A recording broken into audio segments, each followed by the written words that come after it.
Social security number? No, that I won't. So, trespass. All right, who's coming across the street with me after this? To play with I guess I will. We're gonna get some couple people, a couple of shots. What time is it? 8. 8:01. What time does the match start? Oh, 9. Yeah. See what time it is. I wasn't sure. Are they allowed in the courthouse or no? Well, Roy, but No, I'm saying Oh. these people aren't, right? I don't know. I don't know, because like with Diddy, it was public. Anyone could go in. I think the only Yeah, people could just. I think the only enough to get a seat. Get a spot. Yeah, I think you need a spot. So once you go to this spot, that's it.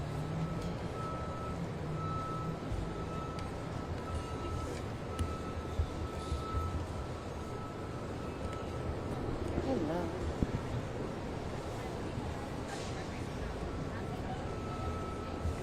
Okay. If I remember, hopefully.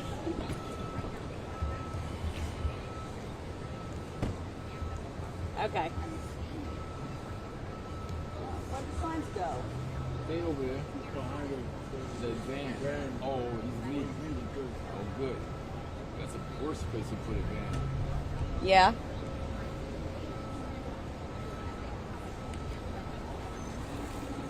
Oh, I know, yeah. It's my hair. It's the wind. Thank you. Have some super glue. Oh, there we go. You gonna do the same thing? Yeah. Okay. Just start, you can pan over in the beginning, I don't know, whatever.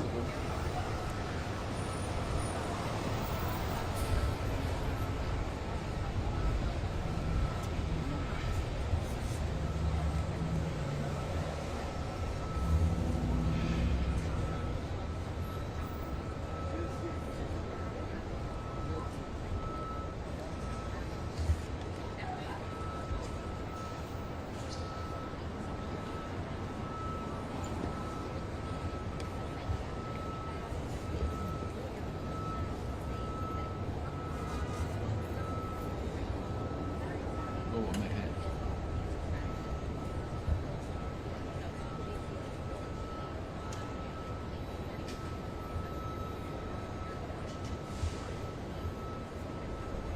Well, Rosanna and Kurt, good morning to both of you. I can tell you that this court hearing starts at 9 o'clock, so just under an hour from now, and it has already become quite the spectacle, which is usually the case anytime Luigi Mangione is in court, whether it is on state or federal charges.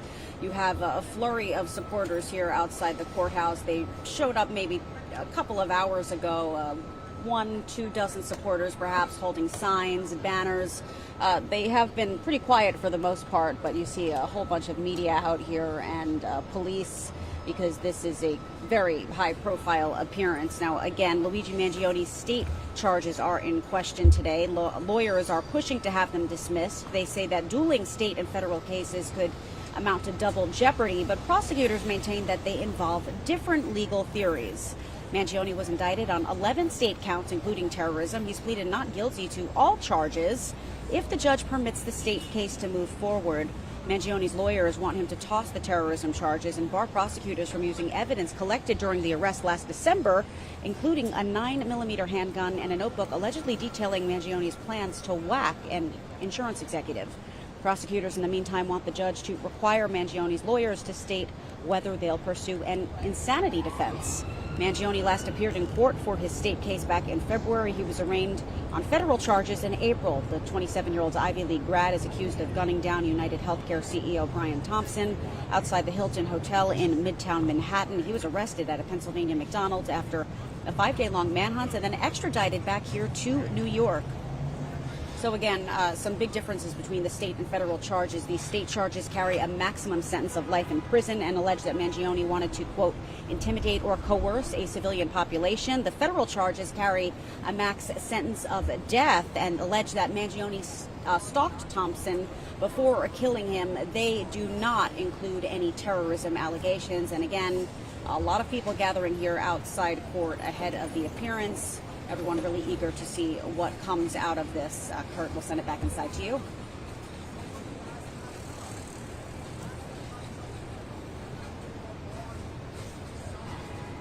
Thank you. I would have forgotten. All right, let's do it. You gotta get this truck going, this truck empire going. With Mangione big picture, and one say GoFundMe. I'll go fund me? Yeah. Oh. It's a circle. Let's see here. Let's stop this. Let's break off from this. And I'll just take the whole thing. They gave me like a full cover on that lid. So there were two of them are like sandwiched together, and I couldn't get them off, so I can't drink anything. Oh. That's weird. Oh, I guess that's the way. Like instead of the stickers, they put double the cover. Yeah, oh yeah, that's what they did, but they like wouldn't come apart.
Going to court today? We're going to court today.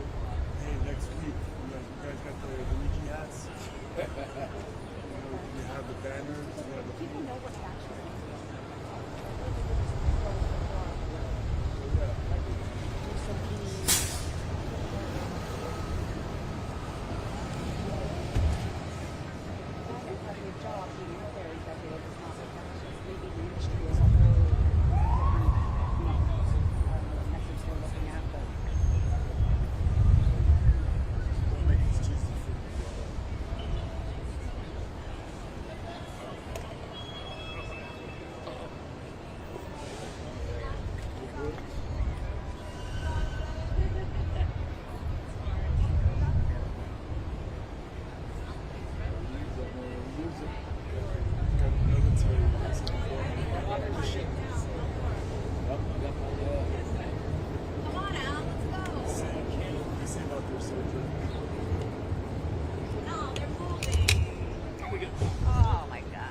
That's right, they're going over by the door. We should be good. Oh, what's this? Oh, let's disconnect this one. Where are they going? Are they going in court? I don't think so. All right. You can't be slow. Stick them up. I think we gotta go around. Is there an opening over there? Oh yeah, the cable. What was the protocol? Where's the mic? Here you go. Real. Thank you. Come on with. Follow those two. All right. Where do you go? Oh, what about Yo, they're not going in. We should try to get the ones across the street. Oh, they're coming over here. Yeah, right here. Okay. Oh, beautiful. It came to us. They coming to us. You don't even have to walk.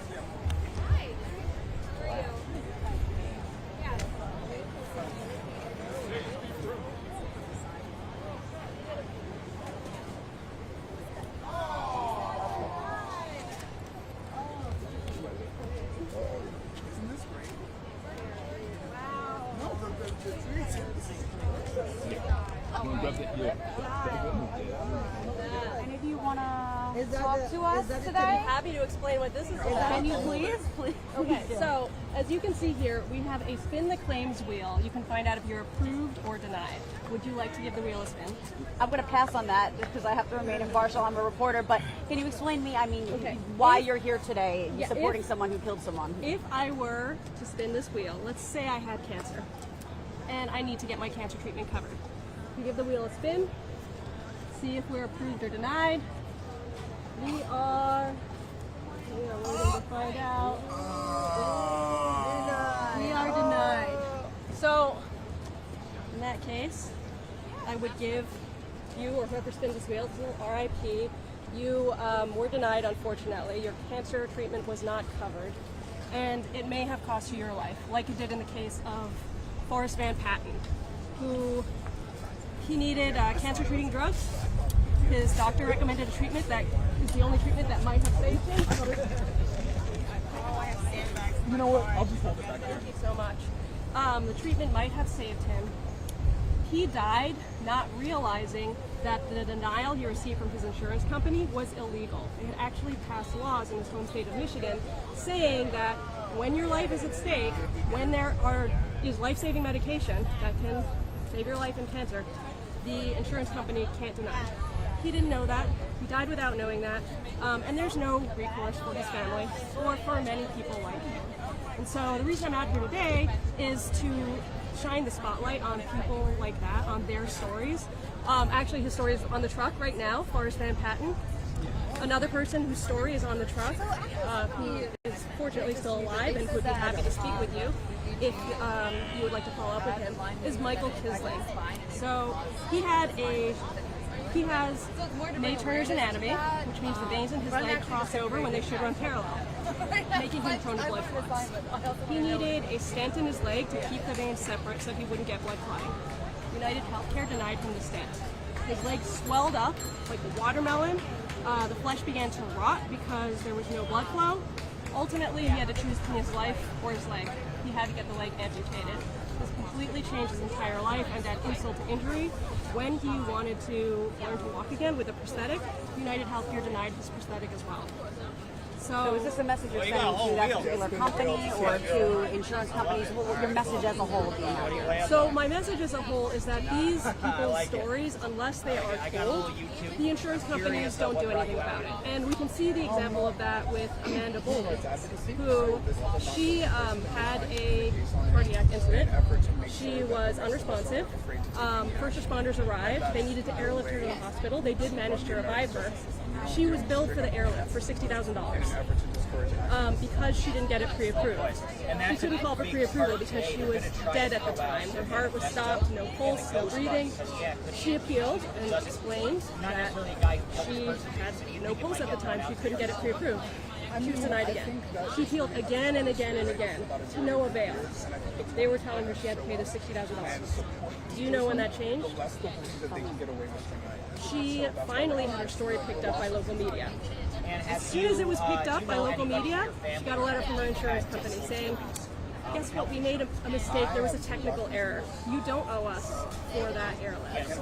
So that's the only way that these companies are held responsible right now, is when the stories hit the media. Right now, Michael Kisling's story, not big enough yet for him to have gotten any sort of justice. So we're hoping to shed light on stories like his, hoping that if there's enough media attention, maybe things will change. Thank you very much. As long as I'm healthy. My name is Aiko Aigore, and I'm with People Over Profit. Thank you so very much. Let's see. Oh, wow, there's a lot of people out there.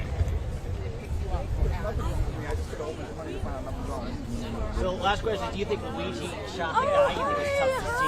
Or? I think Luigi Mangione is innocent. He said that he's innocent. I maintain he's innocent. I believe in him. Well, they've had nothing that they've had no DNA evidence. They've had no physical links from Luigi to the actual DNA of Brian Thompson. Nothing like that. So, There's nothing substantive. yeah. This is a ploy to make sure that nobody acts out again, but it's actually going to create the opposite effect. I always do wonder, like, if it could be a Okay. setup, a part of a try to exert more control and add instances of violence and sympathy for like executives and stuff. But that's what I'm saying. But they would like to create that sympathy, but you're supposed to decide by a jury of your peers. That means that your own group gets to say if you're guilty of the crime or not. And I don't think any of his peers would say that he's guilty. I think it'd be hard for us to find it in the jury. Well put. And another thing is right now he's pleading not guilty. He could remain that. He could later on plead not guilty by reason of insanity. Do you think that might be a decent defense? The healthcare system could have driven him insane. His family members were suffering. I mean, I'll leave that speculation for that because Sure. right now he's innocent and he's not claiming to be insane. Amen. Amen. And have you supported his GoFundMe in the past? And, awesome. Good for you. And are you going to be out here in the future once they do a trial and everything? I love to be out. Love it. Cool. So here in other cases, hopefully we'll see you. Awesome. I'm Josh, by the way. Johnny, pleasure to be here. You're awesome. Thank you. I appreciate Johnny, it. can you talk to us as well? Now, the way you ask questions, What? they're a little leady. Oh, they're leading. They're What a am I little doing? leading. I didn't. Johnny's on business. You tell me, Johnny. You seem a little leady. I'm not. Maybe I'm intimidating. No, I'm not intimidated at all. Like I said, like you lead. Like you were like, why are you supporting someone who killed someone? That's leading. That's Well, leading. no. That's I'm leading. asking you. No, that's a But question. he's not guilty. So that's That's leading. your opinion. That's what he said. The court's got to figure that out, though. That's what he said. Yeah, so I'm just going to ask you, you tell me, explain to me what you're doing out here. Okay, but like I said, I find you a little leady. I'm not being leading, I'm just asking a question. I'm saying what I think. I heard you ask them questions and I was like, I didn't like that. Okay, all right, but he did kill somebody. I'm just asking. He says he's not guilty. Okay, all right. I thought you were going to ask questions. I'm asking a question. No, so you tell just me. made a statement. You Okay, just said he why killed don't we somebody. have Phil ask the question? Just first and foremost, just tell me, this is Luigi Mangione's pre-trial hearing. What preempted you to come out today? I think this is a case that speaks to a lot of us. I think a lot of us are suffering under the healthcare system. We have a shared mutual investment in seeing that it is corrected. I also, as a black person, see an innocent man being hung up for a crime that he said he did not commit, and an anxious system to throw the book at him, which I, once again, as a black person, do not support. I mean, and we have the court of law, innocent until proven guilty. That's right. There was that surveillance video that was captured last December. What are your thoughts on that? Of a man with nice teeth. There was surveillance video of a man with nice teeth. It wasn't him. Just tell me, I hear a lot of people talking about universal health care, things like that, health care that's provided in other countries and, comparing that to health care here. Do you think that this is also looking at a larger issue, so to speak? Oh, absolutely. I mean, healthcare, not having universal healthcare is basically a form of population control, right? If you cannot afford to fix your illness, you will get sicker and you will die. And that shouldn't be how it is in this country. Saying that he should be freed or that the process should be He's not guilty. He's innocent. He's not guilty. So the process shouldn't play out to get to that point? I don't understand what that question is. Well, the court. You think court should play out to see if he's guilty? If I think it should play out or not is not the point. It's playing out. So he's in. I mean, in my perfect world, he would have said, I'm not guilty, and then he would have left. But that's not how the world works, right? That's not how it should work. Then everyone would just say they're not guilty, and then they would walk free, even people who may be. But the evidence is circumstantial. He wasn't Mirandaized. The book bag, like, who brings the book bag to the McDonald's? Like, it's fishy. Like, if I did that, I wouldn't bring the book bag to the McDonald's. I'd leave the book bag somewhere else. That doesn't make sense. And if he is found guilty, do you believe? I believe that that's a ploy by the government to make sure that the rest of us continue to fall in line. I believe it's a farce. So you think the person in the surveillance video is somebody else? It's a different person. Thank you. Can you tell us your name? Jonathan Gartrell. Spell it for me. Gartrelle. And Jonathan. Jonathan. No H in there. Ah, okay. Thank you. The notebook that was found, do you think that was? So, like, I have strong feelings about manifestos. I think that, like, that's something that, like, a teenage guy writes when he's not getting enough dates. So I don't even think that's credible. I don't like the word either. It kind of It's like, who sits down and is like, I have all these horrible feelings before I do this horrible thing, and this is so everyone knows. I don't think so. But his notebook had many segments in it where it said he was going to target people in healthcare and how bad healthcare was. Do you believe he wrote those? Once again, I'm going to say, I just said it's fishy. I was like, I would never bring. Guys, you gotta clear the sidewalk. Guys, please move to Fine, if you have enough out. fence. Plenty. He died, never noticed that.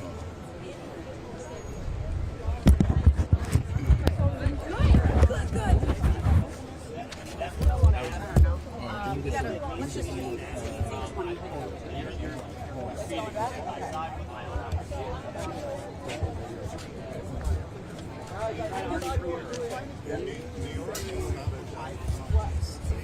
But the feds so this is a battle that needs to be fought around. I want to say it's representative, Like but the reality is long row of dominoes, hundreds and hundreds. This is the last time I'm gonna say, guys, clear the sidewalk. All media, they want the story to be And they all go dodge like the car. Yeah, I love that. Here, I can write down.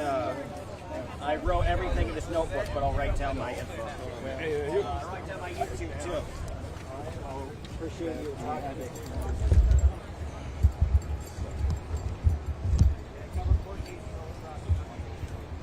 I know, but my issue, it was with the media, not with the. Anything else? Okay. Excuse me, why are you here supporting a person? I said, why are you here supporting someone? I should have said accused of killing someone, whatever. What did he I say? don't like what you said. It's leading. Like, but I set up a question. I said, who did it? So the surveillance video wasn't. I guess everyone's whatever.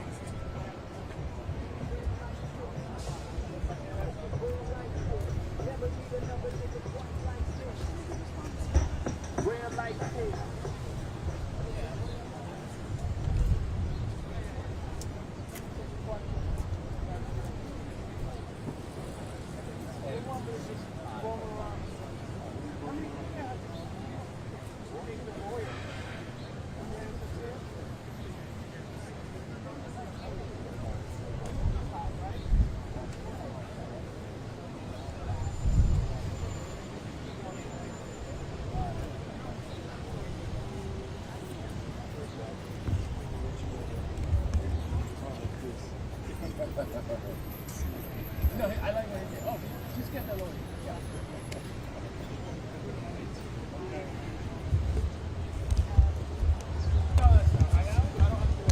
Yeah. No, not at all. We got this.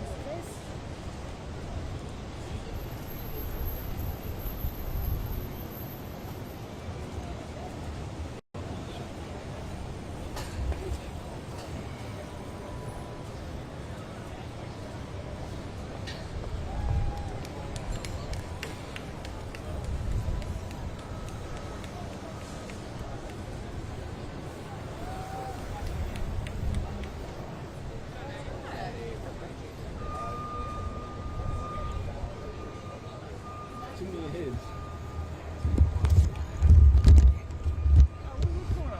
This is my firearm. My I won that Lance album. Where you going? One day. Boy, you have to fight over it because he said it's war. I might retire. Yeah, fuck Roy. I'm taking that. I'm retiring with the camera and all. And the viewfinder. You can have the lobby. All right. So that was the one in live? Yeah, you got that all back. Okay. Can I have the key? Oh, I left it there? And my eye. Actually, I need my eyes. You need everything? No, just the key. Whose glasses are those? Your glasses? Mine. I need my cafe. All right. What's your cafe? I'm being leady. Leady. I give you $50. Wow, look at this guy. Roger. Oh, that's a. It's been a while. There you go. So cute. Poppy. Oh, Poppy. But she loves him so much. She literally like. Really? Yes. The first like 4 months of her life, he would sit there every morning for a case, and she's obsessed with him, like obsessed. She just tried going to NBC. Pop star. Where we sat, and I was like, no. Oh my goodness, Pop star. She loves when there's a case, right? Loves him. Very, come on. Let's go. That's what you do. So, so in college, I got a call. Okay. Oh, yeah. You know, like, yeah, girl come to you. Oh, yeah, what's up?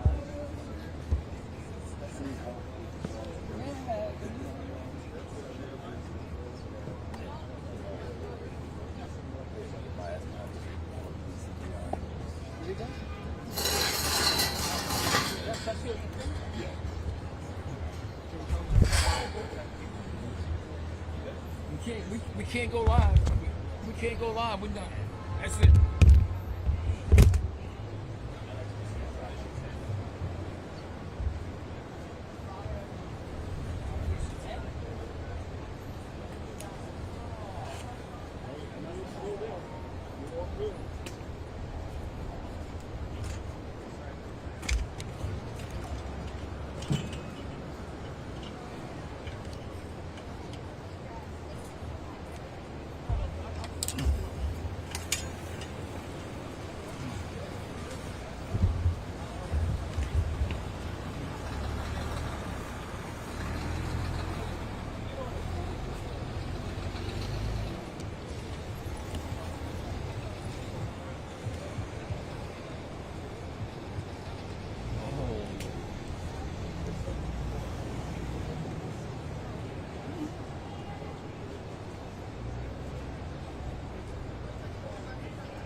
Hey, what the hell's come on my feet?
So you're in the way.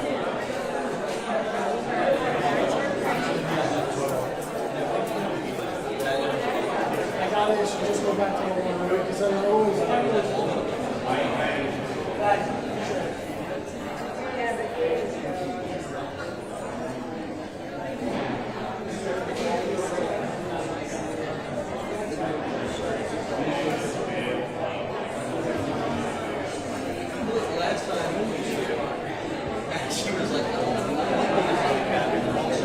He's the one holding the door. Like that.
No, nobody. But the other time, the last time we did the 2-second walk on the floor, they had all the meetings. Way back. Way back.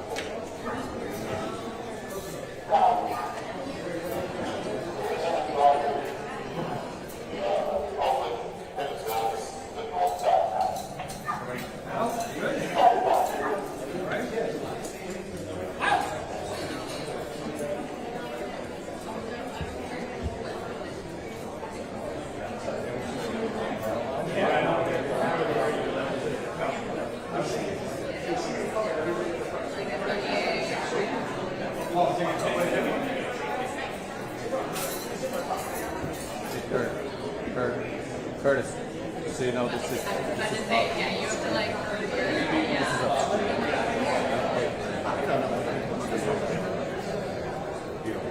Good morning.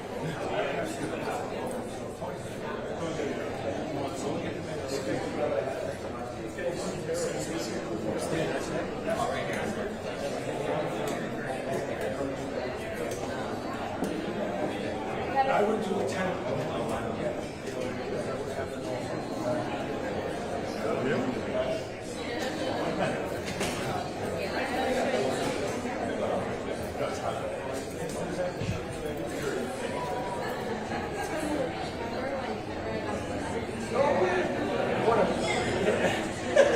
You're the first slide, right?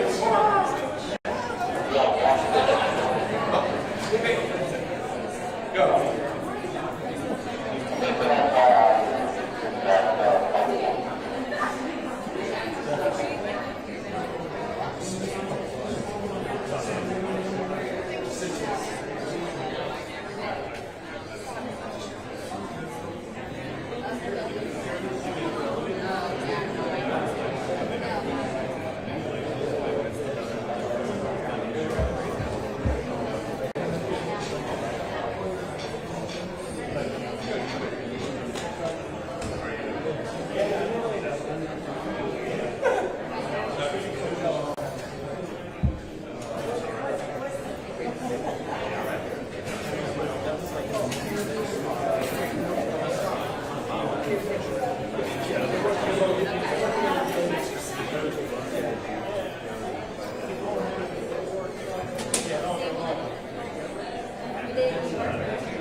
All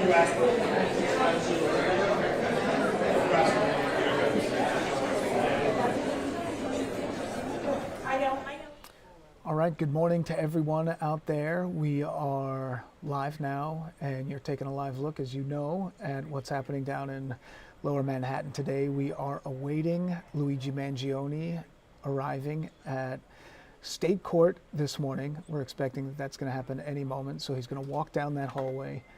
I don't believe that's him. That looks like some of the prosecuting attorneys who are walking in there. I think we saw one of the defense attorneys entering a bit earlier. Those may have actually been the defense attorneys. So that's the media, just to set the scene for you, on both sides of the aisle, both sides of the hallway there. So as he comes walking in, you can expect that there will be a lot of questions that will be yelled to him. And so what we're going to do when that happens is I'll drop out and we'll bring this shot up full. And so you will be able to hear some of the people there. It really looks like on the right side, those look like media members. On the left side, it appears to be the same. This case not only drawing sort of traditional media, the major outlets, the CNNs, the Fox News, the MSNBC, CBS, etc., but also some of those true crime bloggers, those live streamers. So I think you're getting a good mix of this out there this morning. So again, Luigi Mangione in New York court today. Big deal that this is state court. So since it's state court, we are getting the video footage from inside. When he has his federal side of the case, it'll be in the federal building down there in Lower Manhattan, and you won't have some of these pictures inside. So again, this is New York State Court. Mangione, the 27-year-old Ivy League graduate accused of killing UnitedHealthcare CEO Brian Thompson, his case so well known. I remember on that December morning, it was very cold that morning, I was actually working, and right as I got off the set at 7 o'clock, the executive producer here came and said, "Hey, we've had a shooting in Midtown. We need you to go right away." There's crimes that happen at all times throughout the day. This was different. We had a different feeling about what was happening here because we'd already started to get word that this was maybe a targeted killing. We'd heard that it was maybe someone who had been waiting, who had been walking around in this area, and then there was the shooting. So I went down there immediately. We had a photographer who was waiting there, and he had some of the first pieces of footage that we saw. And that particular photographer, he's one of those old school photogs who listens to the police scanner. He was there before some of the EMS workers, and he actually saw them giving CPR to the healthcare CEO, UnitedHealthcare CEO Brian Thompson. So we had that video. Fox 5, Good Day New York had that footage almost right away. And of course the manhunt then was underway for the killer. It came out later that this looked like it was a targeted killing because of who Brian Thompson was, because he was the healthcare CEO of UnitedHealthcare, and the manhunt underway. Eventually, a suspect is discovered at that McDonald's out in Pennsylvania. That suspect then identified as Luigi Mangione, 27 years old, an Ivy League graduate accused of gunning down Brian Thompson outside the Hilton Hotel, Midtown Manhattan. He's back in state court today. This is described as a pivotal hearing. So we're taking a live look right here. Sometimes they have to focus in a little bit, make sure they have the right focus, and then they'll take that wider view when he comes walking in. It's going to be very brief when he walks in. He'll walk right down that hallway. He'll walk right into the courthouse, the courtroom, I should say. It's going to happen fast. And so when it does happen, you can be sure that I will not be talking. We'll bring that up full so that you can see it yourself, because I'm sure that's why a lot of people are tuning in today. But we wanted to give you a little bit of context about what is actually happening while we're waiting. Okay, so it looks like some of the media members are being allowed to go inside, or maybe it's to an overcrowding room. Sometimes when they have too many people expected in the courtroom, they send people to a separate room where they can watch the proceeding and what's happening. Mangione indicted 11 state counts, including murder as an act of terrorism. He's pleaded not guilty. He's pleaded not guilty to all those charges.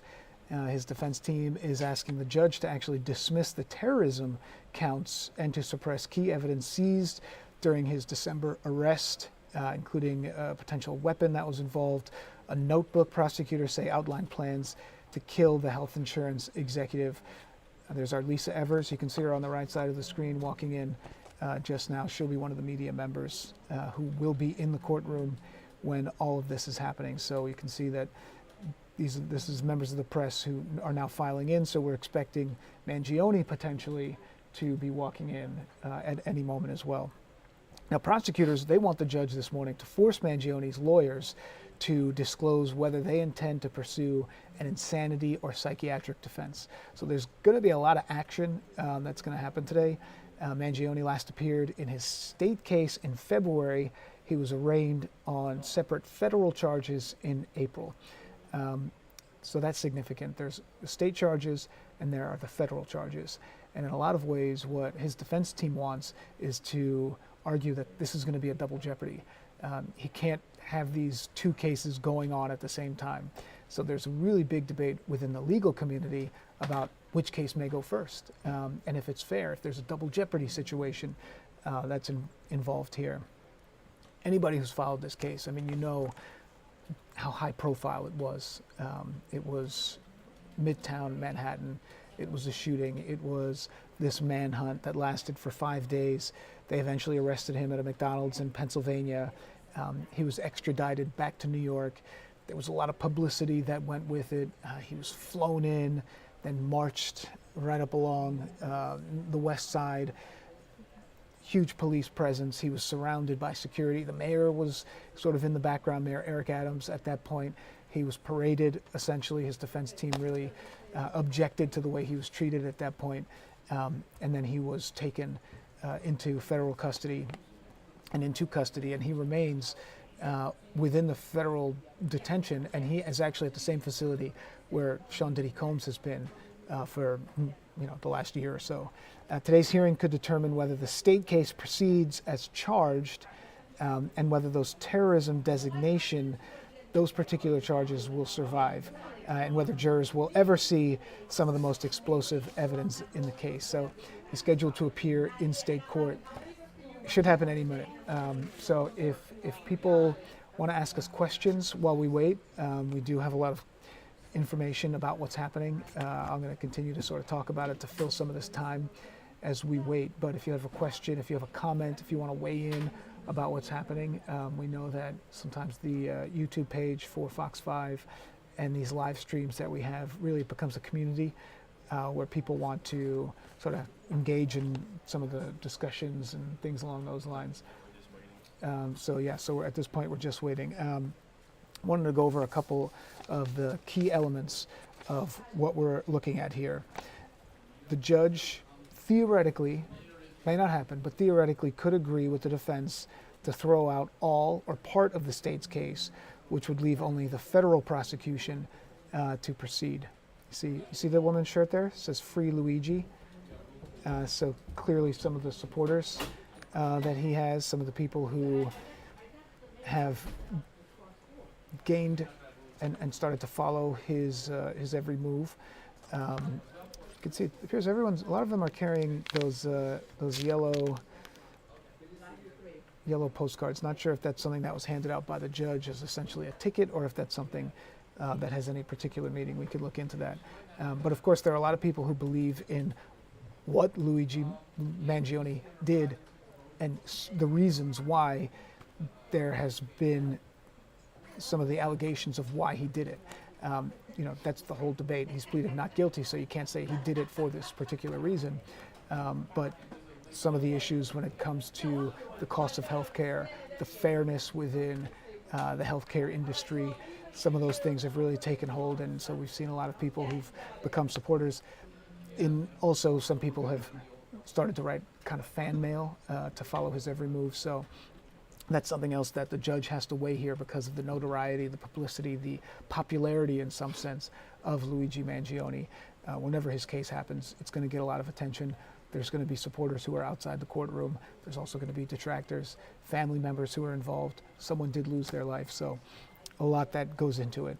Now there's the terrorism designation, and the state has charged Mangione under statutes normally used for acts of political violence. They are labeling the killing a terrorism-related offense. The judge, Judge Carrow, C-A-R-R-O, Carrow, will decide whether that particular label holds up, or, okay, here we go, some of the, no, they're a little too relaxed for Mangione to come walking in at this moment. We can see too many smiles. You can probably get a sense that it's going to be a little more tense when he does walk in. So the judge is going to maybe make a decision on that. I don't know if the judge is actually going to release his decision today, or if he's going to hear some of the evidence that both sides will present, or the arguments, I should say, that both sides will present, and then, you know, he'll have a decision in a couple days from now that'll just sort of be released. So we'll see what happens with that. Don't necessarily think that's going to be something that'll happen in the next hour or so, but certainly possible. So the defense, they also want to suppress what they call tainted evidence, including handwritten note, journal, a diary, however you want to describe it, attributed to Mangione, and a firearm that was seized during the arrest. The court must rule on whether that material was obtained legally and can be presented to the jury. So when we kind of think about what the core argument is going to be for the defense, at least today, again, a very early proceeding on the state side of this case. This is not the federal side, this is the state case. As we look at some of the deputy sheriffs there who are in charge of security, who we assume are going to be escorting Mangione into the courtroom at any moment. We're expecting that will happen. They've had media members on both sides of the aisle there, where you can see that roped off area. There were crowds that were there, and those crowds have since been cleared out. People have since moved into the courtroom. So we're assuming that Mangione is going to be moving down here at any moment. So essentially the defense's core argument is that Mangione is facing basically the same murder accusation twice, once in federal court and once in state court. And they're invoking the constitutional protection against what's known as double jeopardy. People are probably very familiar with double jeopardy. If you're watching this YouTube feed, you are probably very aware of many of the true crime genre and some of the legal terms that go with it. But essentially, double jeopardy bars someone from being tried twice for the same offense. I'm not trying to give any simple explanation. A lot of people probably know that, but essentially that's what it is. And now, although federal and state governments are technically separate, of course, when it comes to the courts, they can bring parallel cases. Courts sometimes dismiss one if the charges overlap too closely or appear punitive. And there is a little bit of give and take, pulling on one side, because it's a high-profile case, and there are two prosecuting sides who want to take the case, whether it's the Manhattan DA's office or whether it's going to be the federal prosecutors. It's a high-profile case. Both of them want their crack at it. The question is which one is going to go first, and if both sides will be able to proceed. And that's one of the things that the judge is going to be looking at today. Now, if Judge Carroll sides with the defense, I mean, that's basically going to wipe out the state's case, or at least the most serious counts, leaving only the federal prosecution side there. If he denies the motion, both cases would continue, at least for now, and there could be very different timelines for the trial.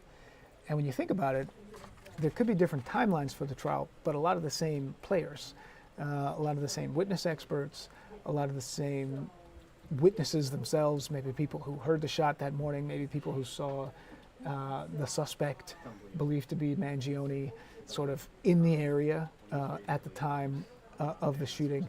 So some of those people, will they have to testify twice? Will they only have to testify in New York court? Will they then have to come back to testify in the federal court? Some of the evidence experts, maybe some handwriting experts when it comes to who may have written the note, and certainly some of the other folks who may be involved. I want to talk a little bit more, just if we could, about the terrorism designation here. It gets a little complicated because New York's anti-terrorism laws were created for acts meant to intimidate or coerce the public or government. So this case, prosecutors say, falls into that because they've applied this to Mangione, claiming the killing of a health insurance executive was part of a larger campaign meant to send a message or frighten an industry. So again, let's just sort of hit that again. he's being charged in state court under the anti-terrorism laws created for acts meant to intimidate or coerce the public or government. And here these prosecutors say that, look, Mangione killed Brian Thompson because he was trying to send a message to the healthcare industry that he said was corrupt, that he said was wrong. Those are the allegations. That's what they have to prove in court. He's pleaded not guilty, so you can't say that definitively he's the one who has done any of these crimes, because that's how the system works. The judge here has got to decide whether prosecutors have enough evidence to move and to have enough evidence of motive and intent specifically to sustain the terrorism charges, which have a different level of commitment than just say a murder charge. If he removes the terrorism label, the case becomes a straight homicide prosecution. And if he keeps it, the stakes rise dramatically because terrorism counts carry heavier penalties and frame the case as political violence rather than a personal crime. So that's essentially what's at stake with the judge's decision today. So again, if you're just joining us, and we know a lot of you are, feel free to throw a question out there. Feel free to enter a comment if you want to. We can respond to that. We can talk about it. Our YouTube page often becomes a community for people who are interested in these kind of things.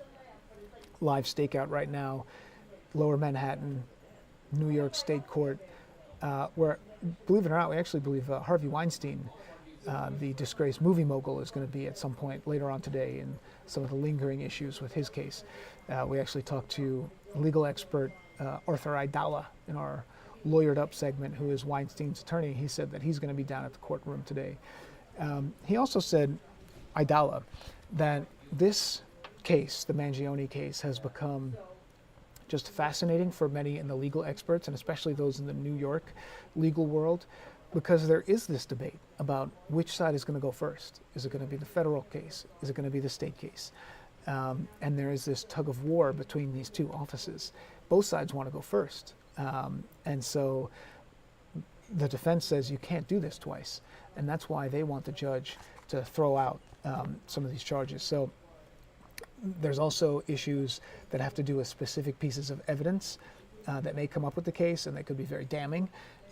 Journal, diary, notebook, whatever you want to say. Investigators say they recovered a handwritten notebook in which Mangione allegedly outlined his grievances, his plans. The defense may argue it was seized without a valid warrant, that it's protected by privacy rights, and that it was taken under coercive circumstances. So judge is going to have to decide about that. You imagine if you have something handwritten from a suspect that says, hey, I'm going to do this, and this is the reason why, that's a pretty big piece of evidence. So a pretty big decision for the judge on that. It could be detrimental, obviously, for the prosecution if they were to lose that particular piece of evidence. If not, you just sort of move forward with it, how it goes. Firearm seized at arrest. A gun allegedly found when Mangione was taken into custody could really be a linchpin of the prosecution's case. The defense could claim improper search and seizure, chain of custody problems, or contamination of evidence. And Judge Caro, that's the judge here, I was talking to somebody who knows a great deal about what happens within the court system of New York, and I asked him. I said, is this judge is he gonna give any weight to the notoriety and the publicity that's surrounding this case?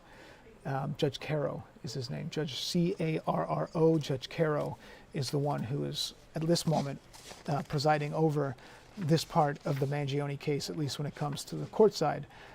Gregory Caro. I just want to find his name. I have a document here. And they said, you know what, this is a hardened judge. This is a very experienced judge. They are not going to let some of the publicity surrounding it speed up, slow down, disrupt a timeline that they think is best. So that's something that we do want to watch, because there's going to be people out there. We already saw people with Free Luigi T-shirts today in this courtroom, in that hallway. We saw them with those Free Luigi shirts as they came walking in. And so we know that this is going to be something that the judge is going to have to weigh on. I actually have a letter here. This is the letter that the defense team wrote to the judge, sort of outlining some of their concerns. Kind of the first line here is, as the court is aware, the defense has been directed to provide notice of the defense's intention of offering evidence pursuant to Criminal Procedure Law 250-10 no later than August 25th, 2025. We write to request additional time to determine whether we will be serving such notice for reasons that we would be willing to provide to the court. What does that mean?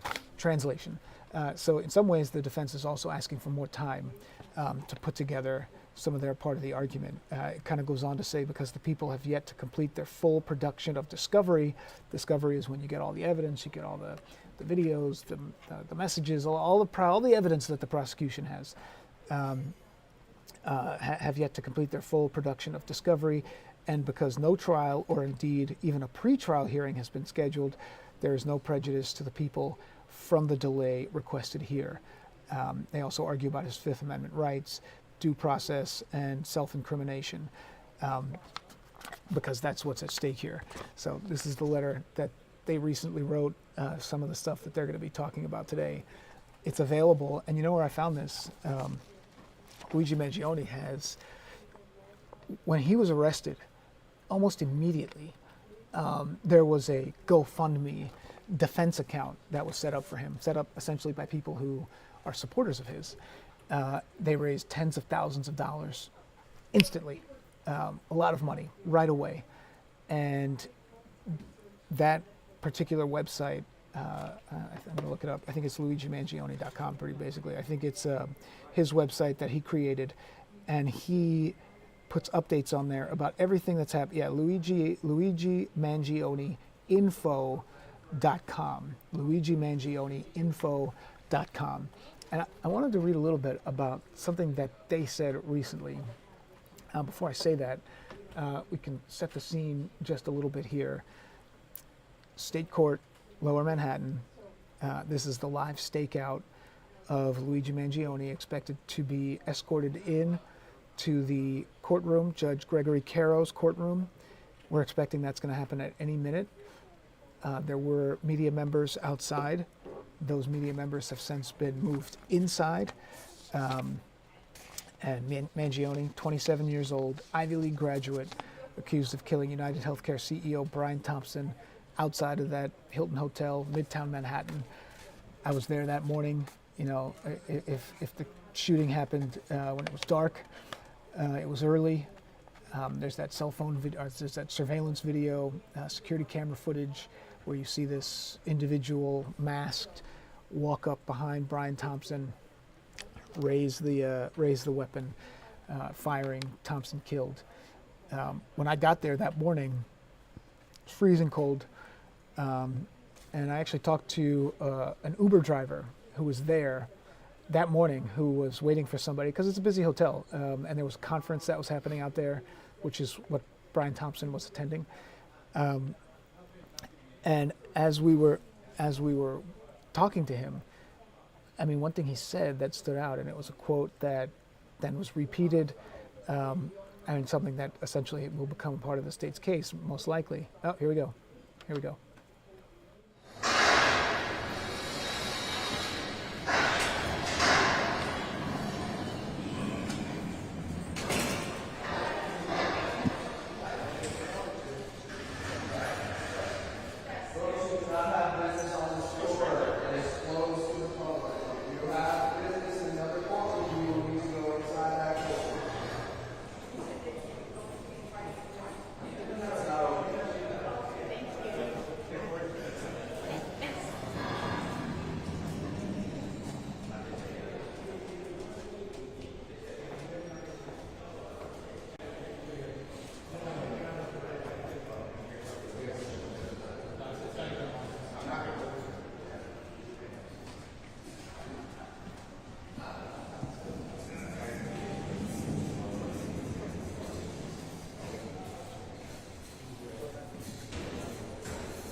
That's what he said.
Make the usual announcements to the audience.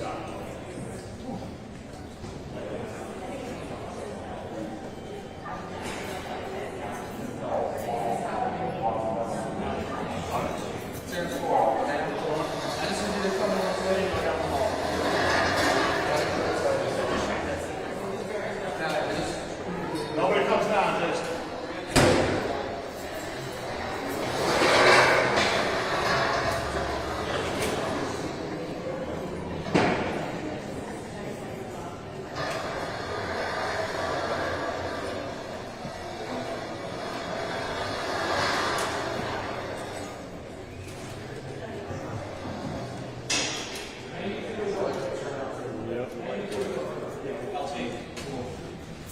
Good.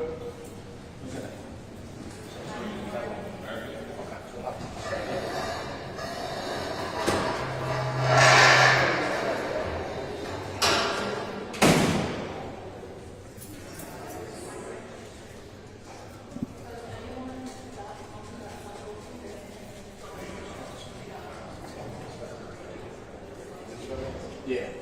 Okay, that's fine.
Luigi, how you feeling?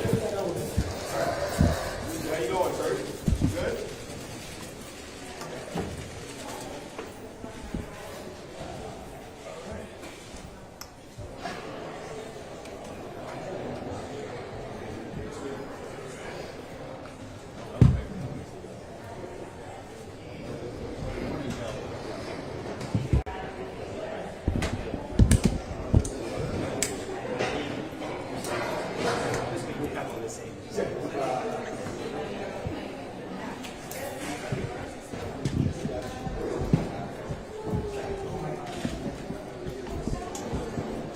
You didn't answer me, Roy. My feelings are hurt. I know.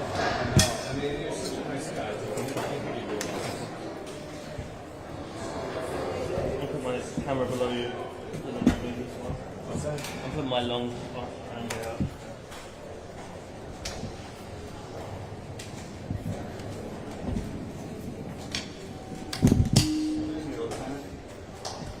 Yes. All right if I relocate over there? Yeah. Please.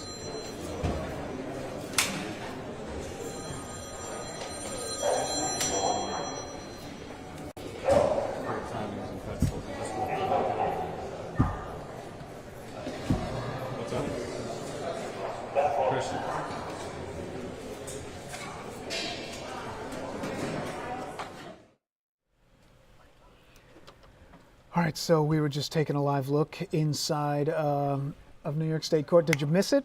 Did you blink? It was about 3 seconds. Luigi Mangione walked in, we are now taking our live shot from outside the courtroom. Mike, can we bring that shot back up, the other one from inside? All right, so this is what it looks like inside right now. You can see it's still a little chaotic. This is where the press pen is. Our photographer turned his camera around because Mangione had walked through, and then he walked down this hallway just beyond, into that courtroom right there. You see Judge Gregory Caro, Part 32, room number 1000, I think that said. So he'd walk through the hallway there. He walked down past the gates and into that courtroom there. If you blinked, you may have missed it. I got a little video here on my phone. Let's see if you can see that. It's just the tail end of it as he comes walking in. So essentially when he walks in, it just happens very fast. He walks by the cameras. He goes down through that back hallway. They screamed a couple questions at him. The questions were essentially, how are you feeling today? How are you doing? He didn't answer. He was wearing his similar, just sort of detainee garb, like the one-piece kind of jumpsuit. He had on a dark shirt underneath, so he had on a beige jumpsuit, and I'm trying to get this so it comes into focus there so you can see it. There we go. Is that it? Yeah, that's it right there. So you take a close look. He's right there in the bottom right-hand corner of your screen. So that's the look that we got. It happened so fast. I had my camera ready. I was ready to get the video. It happened really quick. We had it live here, so for everyone who was tuned in live to our feed that we've had up since 8:45 this morning, because we know how many people care about what's happening with the Mangione case. You did see it. If you blinked, then you missed it. And this was, I can show you just the tail end of it here, just as he walks in. All right, so just there. So let's take a look one last time. Okay, yeah, there. You see in the bottom right-hand corner of your screen, that's where he walks in. They're taking photos, and he walks past. He then goes into that door that you're looking at, right? Yeah, that one right there. He goes in there. We know the prosecutors are in there. The defense team is in there. There's a huge media contingent that's in there as well. And so that's what's going on. So Mangione just walked in. Prosecution's in the courtroom. Mangione's in the courtroom. The defense is in the courtroom. So here we go. This hearing today. We're just going to recap it really quickly. We know a lot of you people have been watching this for the last 45 minutes or so, waiting to see what's going to happen. Mangione did just walk in. This is the state courtroom. Media members still outside. Some of these folks will literally stand there all day just to get the one shot for when he comes back out. So Mangione, recapping this very quickly, 27 years old. He's an Ivy League graduate. He's accused of killing UnitedHealthcare CEO Brian Thompson. That happened outside the Hilton Hotel, Midtown Manhattan. Happened last December. After that, there was this manhunt that lasted several days.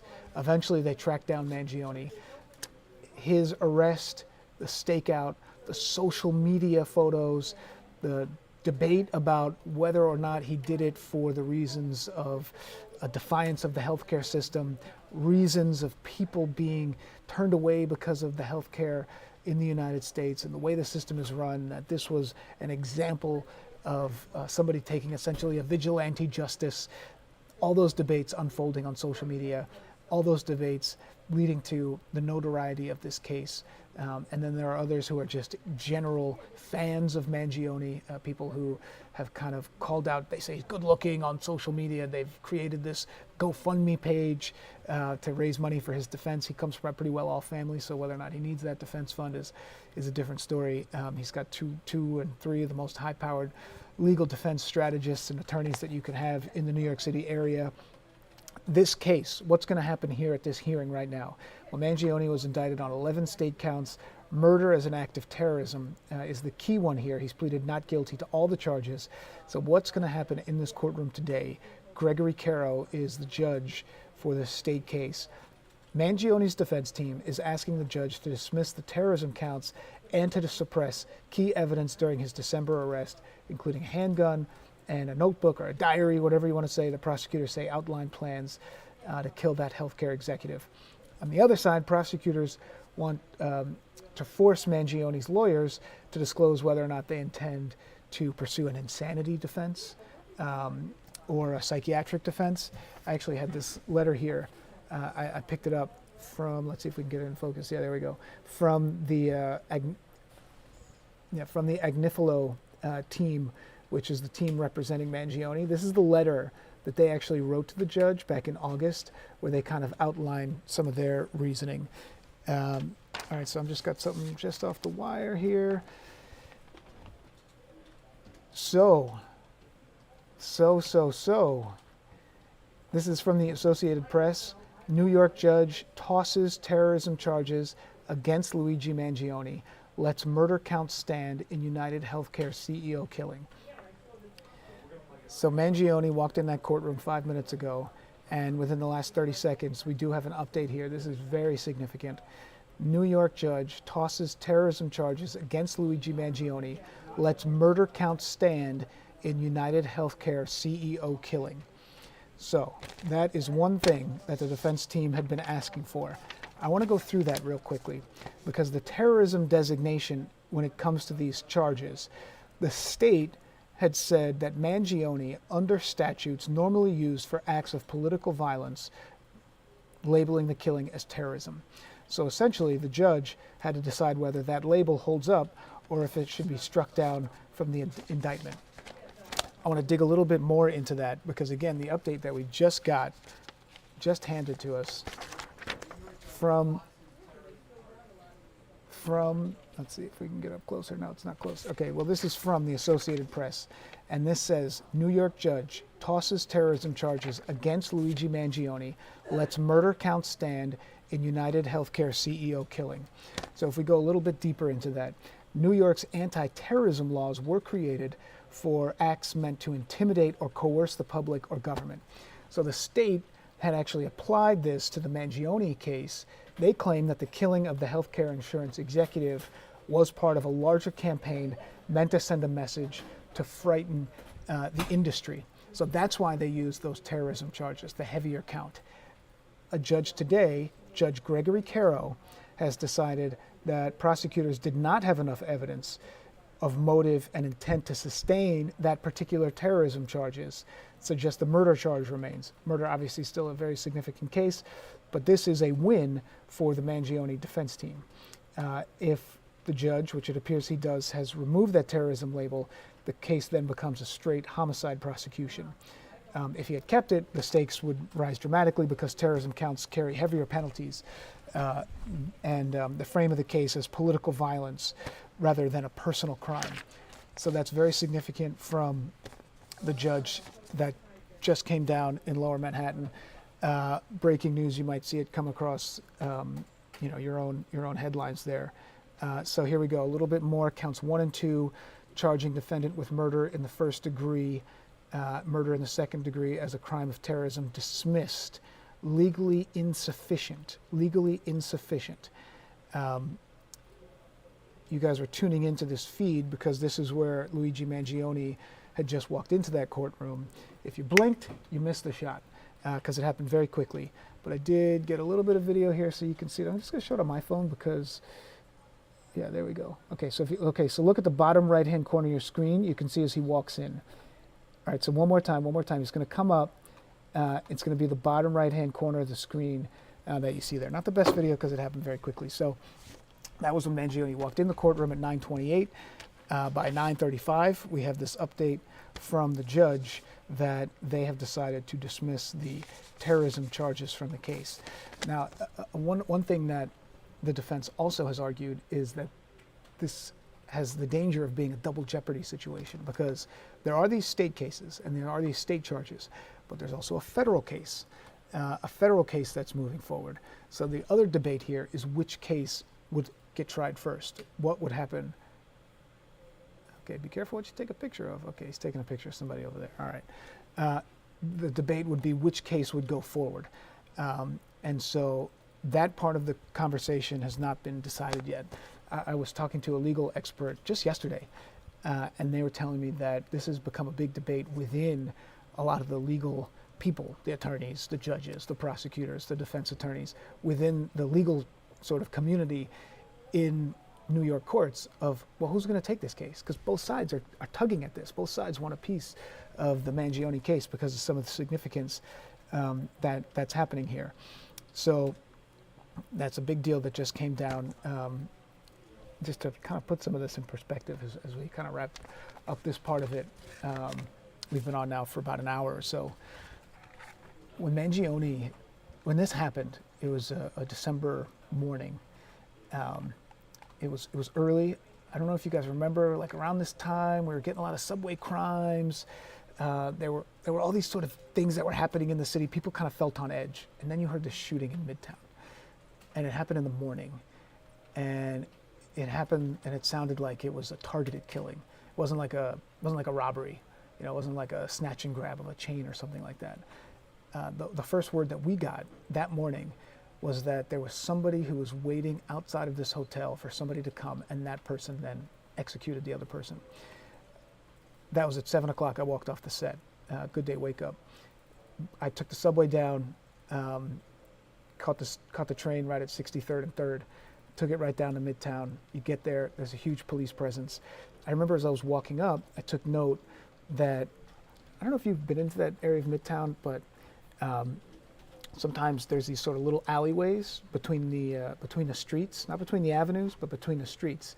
And they're kind of like cut into the buildings. And it's kind of like a public space. And they sometimes have benches, little, kind of like community private parks there. And I remember that there were detectives who were working there, and they were like looking on the ground. And I remember thinking, like, what are they looking for? And it turns out that that's the way the suspect had gone. So there was the shooting that happened outside the hotel. The suspect then ran off, came through one of these alleyways, hopped on a bike, rode the bike, dropped the bike. There was this manhunt that lasted several days. Eventually it led to Mangione. Okay, looks like something's happening here. Looks like something's happening. Okay, maybe we'll go full. We'll go full here.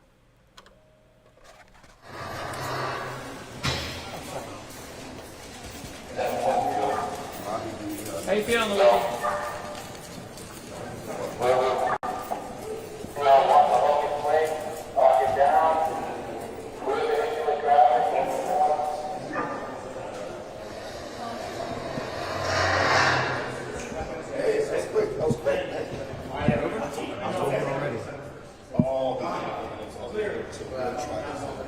Hey Siri, text Christian for us.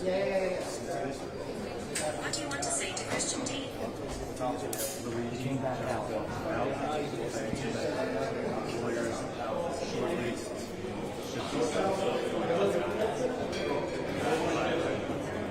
Sorry. No, you're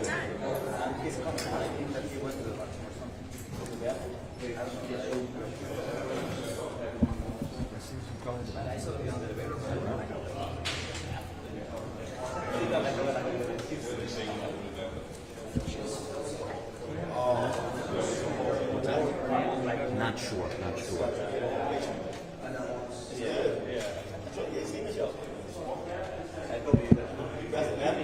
Are they wrapped? Okay. Yeah, we can get to lawyers.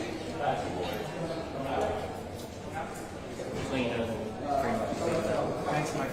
No problem.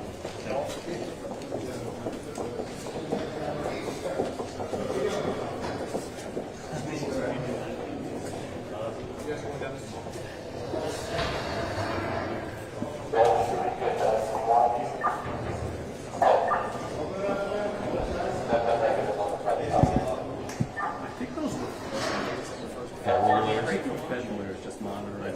Probably, yeah.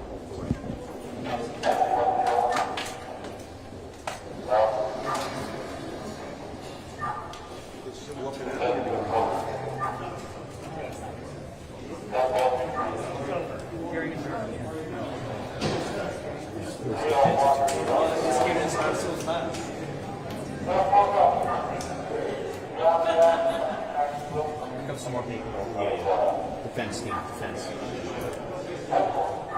These are defense lawyers.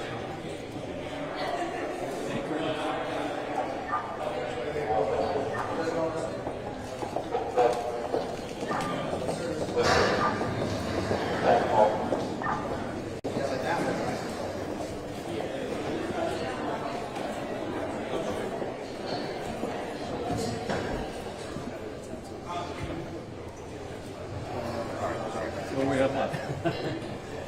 Prosecution. Nope. There was people. Yeah, It's yeah. just keep it Public. hangouts.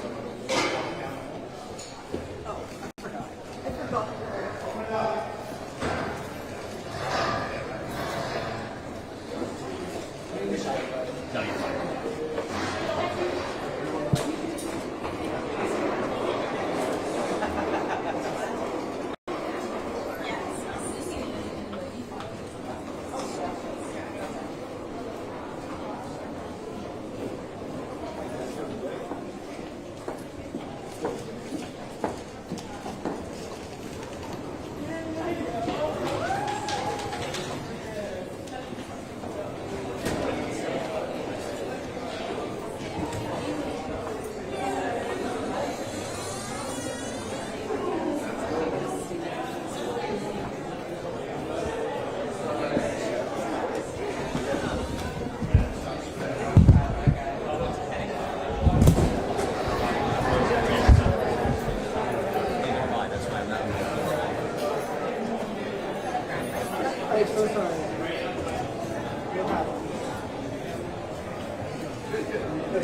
I'm pretty sure. Hold on. Yeah. So going in and going out. Extra one.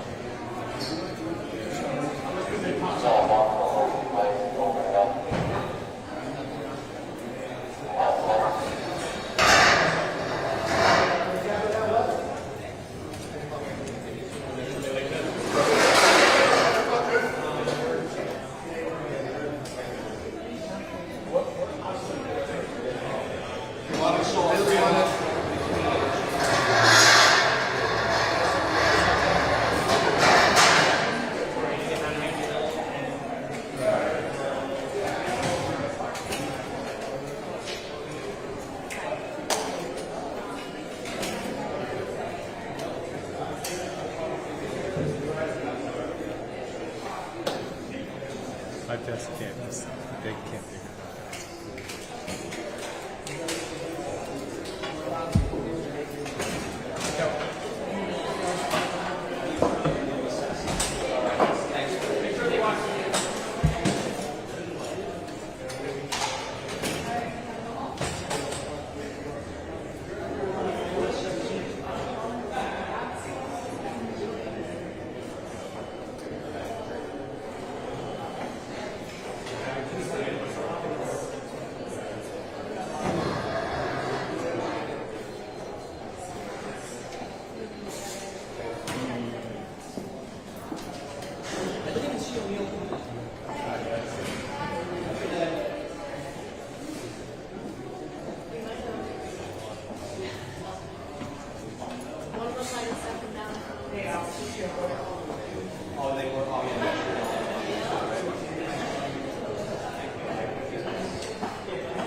Front one was like Luigi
Sorry about that. Quick question. So Jericho was saying in the actual piece, there was information that's now outdated. So are you guys editing the piece?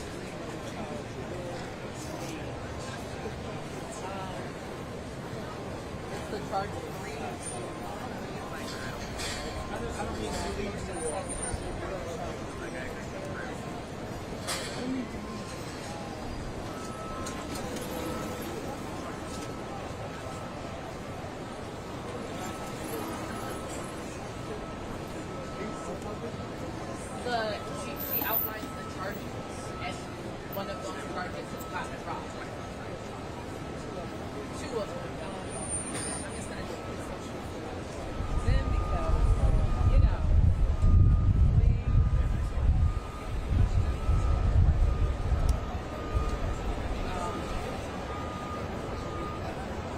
so I was inside the courtroom where they just had a hearing with Luigi Mangione. He appeared very calm when he walked in. The hearing did not last long. The judge said that they are dismissing the first and second murder counts that are related to terrorism, but keeping the murder in the second degree with the intent to murder someone. We will continue to follow the story, but that is the latest in terms of what just happened inside.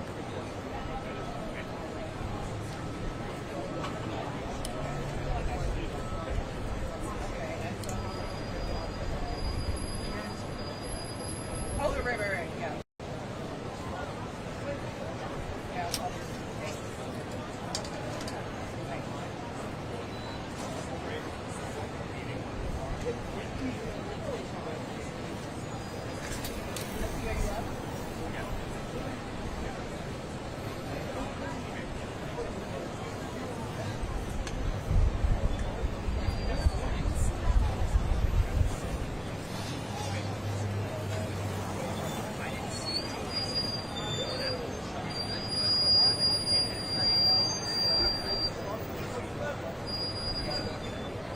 So I just left the courtroom where there was a hearing for Luigi Mangione. What happened inside the courtroom, I think, shocked some people who've been following this case. The charges for first and second degree murder related to terrorism were dropped, but the judge said that the charges for second degree murder with intent